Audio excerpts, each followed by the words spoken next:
Ito, DCGB Ngunyan. Anainot, pirming nanginginutan. Always number one. Always number one. DCGB 729 kHz. Enot sa Bareta. Enot sa Gabos. Ang DCGB, aktibong miyembro po kami kan kapisanan ng mga broadcaster ng Pilipinas sa KBP. Tamang oras sa 2 minutos makaliis na alas 12. Ipinipresentar kan Radyo DCGB ang kabilugan kan mga baretang kinalap kan pinagsarong puwersa kan News Center asin Mega Force Patrol. DCGB Bareta alas 12. DCGB Bareta alas 12. Mga pinakahuring pangyayari sa Kabikolan, sa nasyon asin ibang parte kan kinaban. Ibabareta na ngunyan. DCGB Bareta alas 12. Ngunyan ang sa inyong tagapagbareta.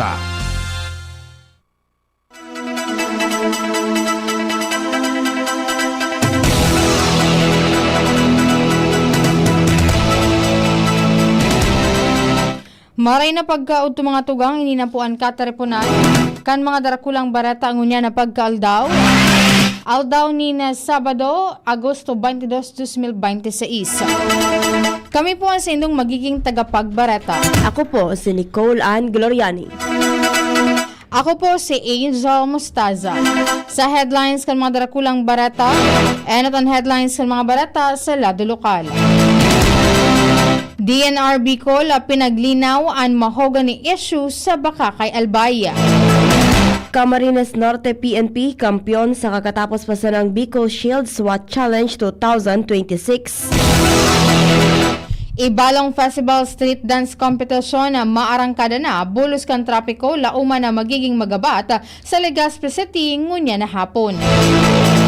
60,000 pesos kantidad din hinabasa na bawi kan kapulisan sa Malinaw, Albay. Sa lado nasyonal, ang mga informasyong may kinaraman sa flood control scandal dapat na makipagtabangan sa gobyerno sigun sa Malacanang. Chinese Embassy buminelta kay Teodoro sa issue kan mga naarestong Chinese sa Misamis Oriental. Bagulbol na pag-takedown ka na Meta sa livestream video kan pangbabadila sa sarong pribadong eskwela sa Zamboanga City, sinita ni Senador Risa Hontiveros. Mas mahigpit na aksyon laban sa panghabas nin kuryente ipigpromisa kan PNP. Sa ibang nasyon, death toll kan Ebola outbreak sa Congo suminyakat na sa sobra 2,000.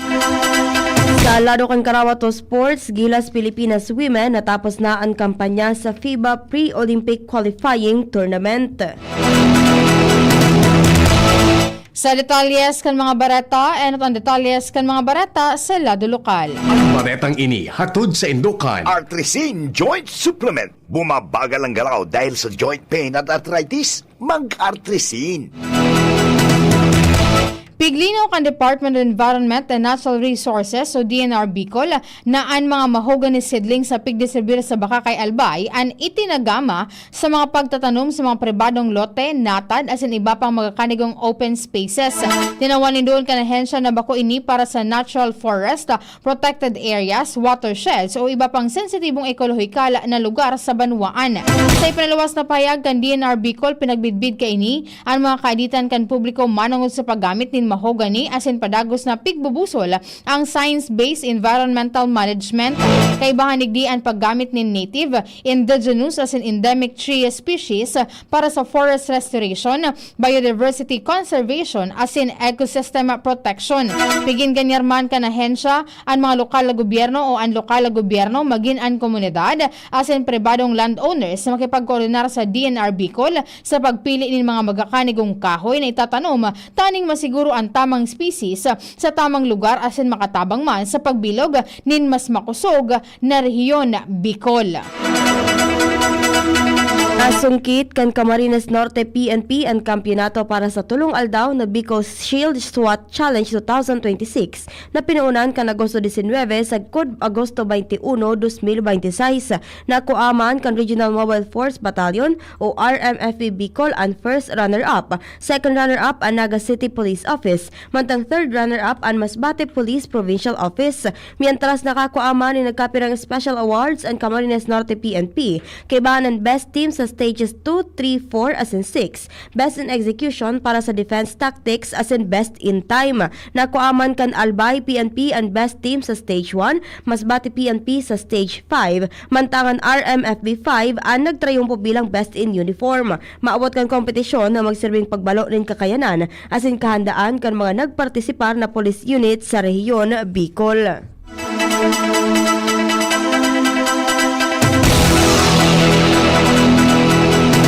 Laumanan magabat na bulos sin trapiko sa nagkapirang tinampo sa Legazpi City. Katakod kan paramientas na pagsara ni nagkapirang tinampo para sa 35th Ibalong Festival Street Dance Competition ngunya na pagkahapon. Sa ibisong ipinaluwas kan lokal na gobyerno kan Legazpi sa sarado ang mga tinampo pun alas 2:30 nin pagkahapon kan sain mantinido ining nakasarado sagod na matapos ang parada dahil aning mataawan nin dalan ang nasabing aktibidad. Mapon ang parada sa Lanco Business Park bilang assembly area as in mapasiring sa F. Imperial Street, Rizal Street, Lapu-Lapu Street, pasisiring sa Quezon Avenue, Governor Forbes Street, pasisiring na sa Embarcadero Road, pasisiring sa Kapuntukan Hill sa Wangan Park as in Legazpi Boulevard bago magtapos sa Ibalong Park o an event area sa Barangay Puro, Legazpi City. Pinagabisuhan man ang mga motorista na planuhon ang sinang biyahe. Lauman ang posibleng paggabata nin mabulos nin trapiko as in sunodon ang mga traffic personnel na naka-duty sa mga apektadong lugar para man sa ligtas as in matanos na bulos kan trapiko. Arestado ang sarong sospek matapos na laugon asin habasan ang sarong harong sa Malinaw Albay kan nakaaging aldaw.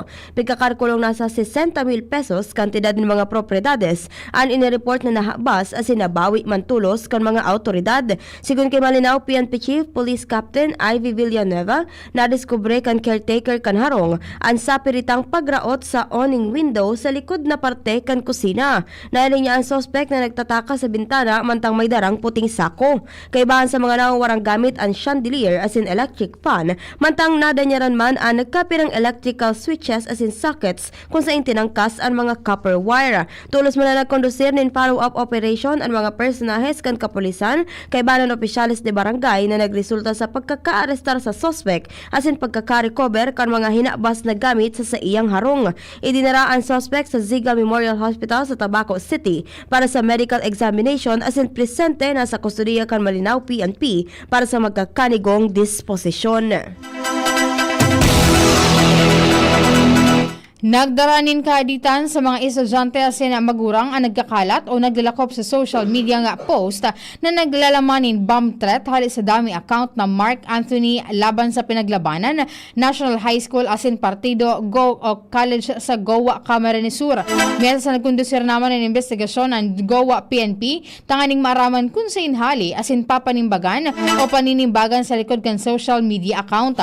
Nakipag-coordinar naman ang kapulisan sa Regional Anti-Cybercrime Unit asin ang Provincial Explosive and K9 Unit para sa validation asin security assessment.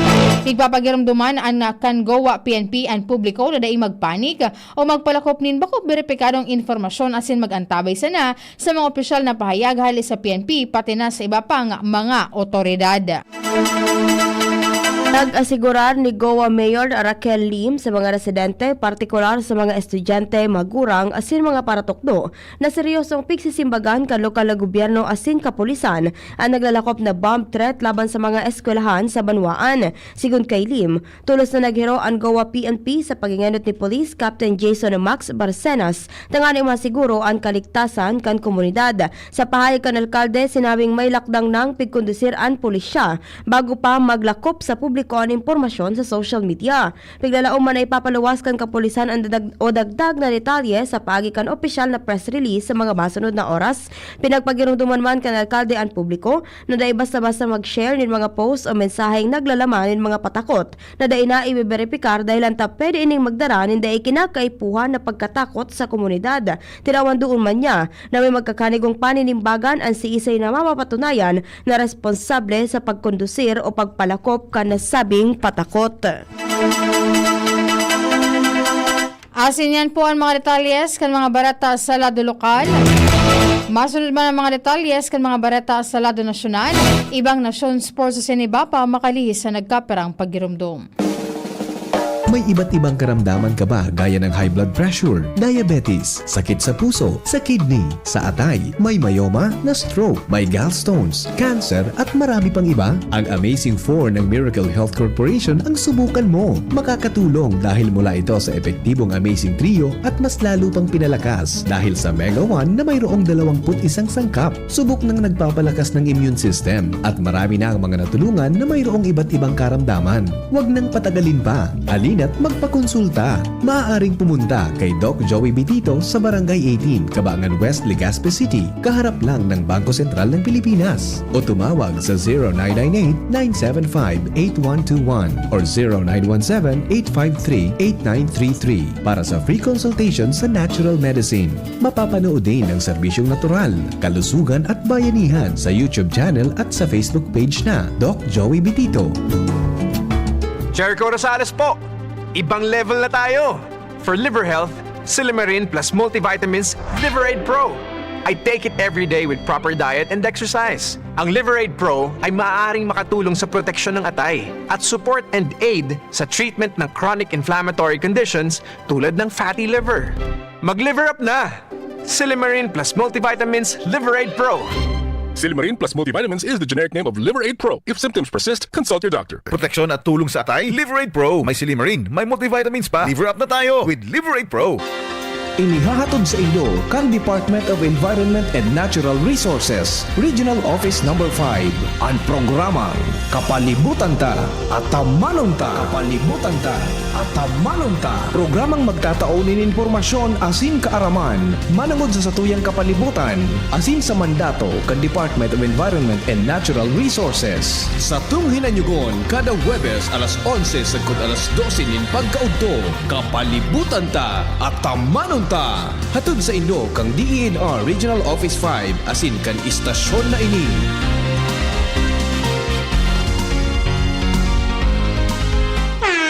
Ahoy! Kidney Care Time! Ako po si Loloy na taga Danao, 50 years old na po. Mahigit 3 buwan na po akong hindi nagdialysis. Mula noong gumamit po ako ng Kidney Care, nanumbalik ang aking sigla bawat araw at nawala na yung pagkatamlay ng katawan ko. Ito pong Kidney Care ang nakabigay suporta sa aking kidney. Ngayon po, kahit saan ako pumunta, nakakaya ko na po dahil bumalik sa normal ang kidney ko. Maraming salamat sa Kidney Care. You care, we care. Kidney Care. Ang Kidney Care ay mabibili sa Mercury Drugstore at mga suking butika. Kung ikaw ay edad 50 pataas katulad ko, may mataas na ang risk ng panlalabo ng paningin. Mas challenging ang pang-araw-araw na gawain tulad ng pagbabasa, pagsusulat, at pagmamaneho. Ang Optin ay may lutin na maaaring makatulong sa kalusugan ng mata, nilalabanan ang epekto ng glaucoma, macular degeneration at katarata. Kitang-kita ang kalusugan. Mabibili ang Optin sa mga pangunahing butika nationwide. Mahalagang paalala, ang Optin ay hindi gamot at hindi dapat gamitin panggamot sa anumang uri ng sakit. Good morning, coffee lovers and chocolate fans! From August 1 to 31, Metro Supermarket treats you kape, chocolate, at iba pa promo. Plus, enjoy bundle deals and avail of free delivery with purchase. For a minimum single receipt purchase of 3,000 pesos, get a free 100 peso e-gift certificate, plus 50 pesos worth of your favorite coffee products. It's available every Saturday and Sunday during the promo period. See poster for complete mechanics. Per DTI Fair Trade Permit number FTEB 2630886 series of 2026. Tagulan na. Uso na naman ang ubo. Mabuti ng handa. May Plemex Forte ako. Ang Plemex Forte ay natural na lagundi. Tumutulong palabasin ang plema para tumigil ang pagbubo. Ginhawa sa paghinga. Sakto talaga. Plemex Forte. syrup o capsule. Basta Lagundi, Plemex. Vitex Negundo L. Lagundi Leaf is the generic name of Plemex Forte. If symptoms persist, consult your doctor. Ngayong darating na Agosto, magaganap ang Ligtas Tigdas Measles Rubella Supplemental Immunization Activity. Pabakunahan ang ating mga anak edad 6 hanggang 59 buwang gulang o wala pang 5 taong gulang sa mga vaccination sites. Pumunta sa pinakamalapit na health center o sumangguni sa nurse at midwife sa inyong barangay. Magpabakuna para sa Ligtas Tigdas Bicol. DZGB Bareta alas 12.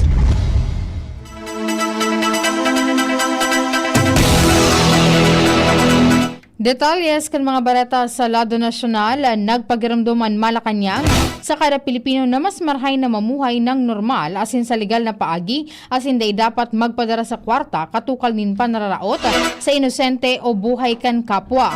Payag ini ni Communication Undersecretary Claire Castro kasunod kan recantation o pagbawi kan mga salaysay kan saro sa mga nag-deliver kan male-malet ang kwarta kay dating House Speaker Martin Romualdez dahil nasugo ini katukal nin kwarta asin scholarship para sa iyang mga aki. Sigun kay Castro dapat isaalang-alang kan gabo so da inin marhay na epekto an panararaot sa ibang tawo asin pamilya dahil sa nararatakan an integridad bilang tawo lalo na kung may mga kinaraman sa kwarta. Inapod kan Chinese Embassy na squid tactics ang naging pahayag ni Defense Secretary Gilbert Teodoro Jr. matapos akusaran kan opisyala at embahada na nag-aakto na public relations firm para sa Chinese businessman na si Tony Yang na pigsasabing may sadiri kan Sanjia Steel Corp sa Misamis Oriental na sinakyada kan mga autoridad. Sigun kay Chinese Embassy spokesperson Ji Lingpeng na imbes himbagon ang mga hapot, pigbabalik sa sainda na nagluluwas si Teodoro nin baseless and sensational allegations laban sa embahada. Sinabi man kan embahada na dapat igalang ni Teodoro ang rule of law as in desisyon kan Department of Justice na nagbasura sa mga kaso laban sa mga Chinese worker kan Sanjia o Sanjia Steel Corp sa Misamis Oriental. Halaga tinawan doon ni Teodoro nagaro naglo-lawyer na ang Chinese Embassy para kay Yang.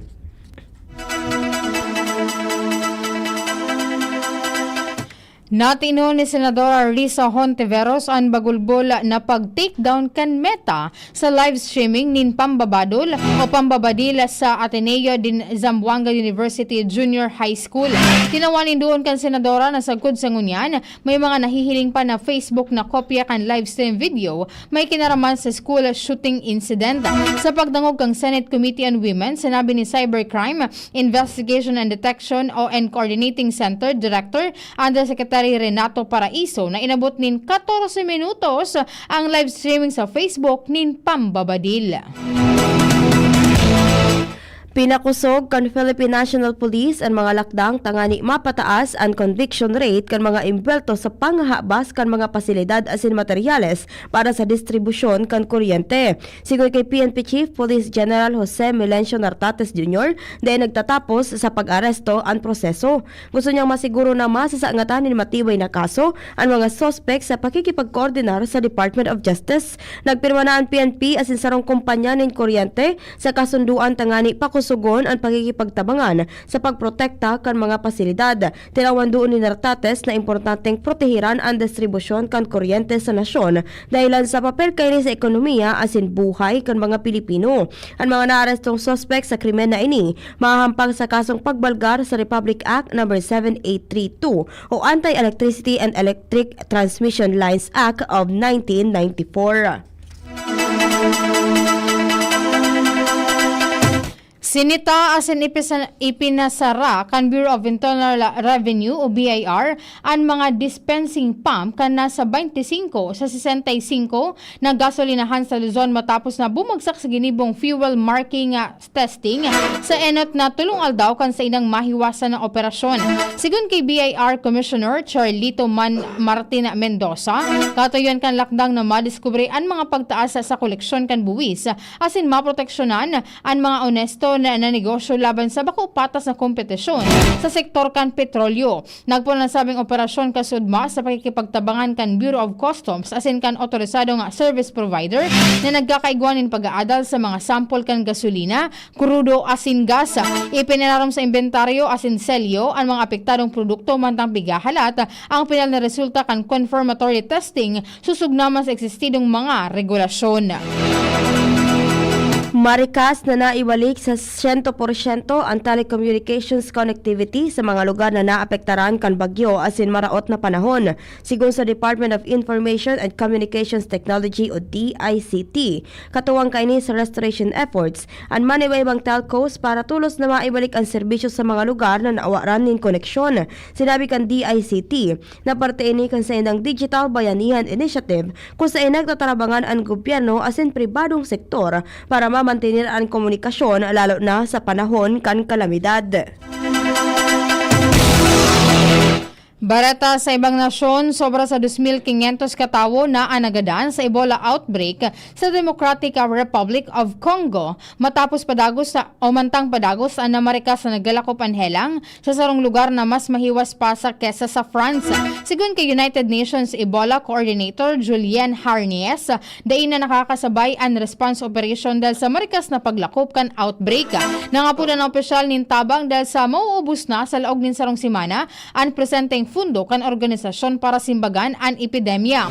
Sa presente o ang presenteng outbreak kan ika-17 Ebola epidemic sa Congo, asin ang ultimong parte kan Hulyo na lampasan na kaini ang dating pinakadakulang outbreak sa nasyon na nangyari po pa kan 2018 sa 2020 base sa bilang kan mga tinamaan na kaso. Sa lado kan Karawato Sports, natapos na kan Gilas Pilipinas Women ang sendang kampanya sa FIBA Pre-Olympic Qualifying Tournament. Ini matapos ang panggana ninda kontra sa Senegal 79-75 sa kawat na Ginibo sa Guadalajara, Mexico.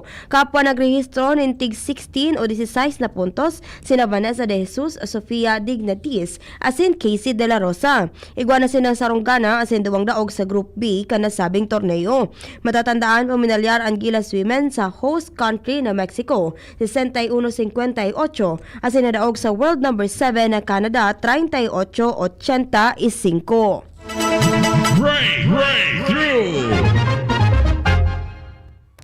Naimbento kan mga scientifico ang sarong genetically engineered yeast na kayang magkrear ni sangkap para sa mga bulong laban sa kanser, sarong lakdang na pwedeng makatabang tanganing mapababaan gastos asin masiguro ang sufisyenteng supply nin mga life-saving na mga bulong. Sa pag-aadal, matrayon po nga na programa kan mga scientifico ang yeast tanganing makapag-crear nin strictosidenic acid, sarong intermediate na pikigibo o pigagamit sa paggibo ni na Cambatucin, asarong compound na pinagapupunan ka nagkaperang anti-cancer drugs. Alagad na sa level pa sa nainikan pag-aadal, pag-considera ining dakulang trayumpo sila ka na biotechnology as in pharmaceutical manufacturing. Istoryang naiiba!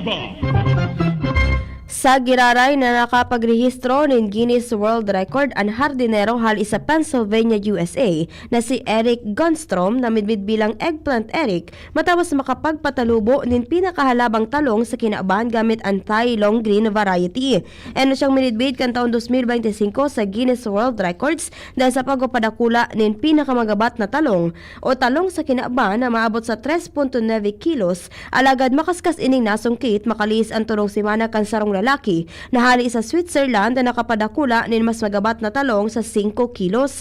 Imbes na magsuko o naghanap si Gunstrom nin panibagong hagyat kung saan ngunya na taon, nagkuha niya ang record para sa pinakahalabang talong sa maabot na o na maabot sa 54.3 sentimetro. Flashback! Ngunyan na aldaw, Agosto 22 taon 1977 kan ipinahayag ni dating Presidente Ferdinand Marcos Sr. ang pagtangkas kan nationwide nightly curfew asin pagpahiwas sa pagbabawal sa pagbiyahe sa ibang nasyon 5 taon matapos maipautob ang martial law sa Pilipinas. Ang lakdang na ipautob matapos mapirmahan ang General Order No. 61 kan Agosto 21, 1977 na nagtangkas sa curfew na enot ang ipigpautob sinarom kan General Order No. 4 kan 1972. Ipanahayag ni Marcos na anlakdang sa pagbubukas ng 8th World Peace Through Law Conference sa Manila kung saan sinabi niyang parte ini kan pigaapod niyang normalization matapos ang mga taon nin paghihigpit sa irarom kan martial law.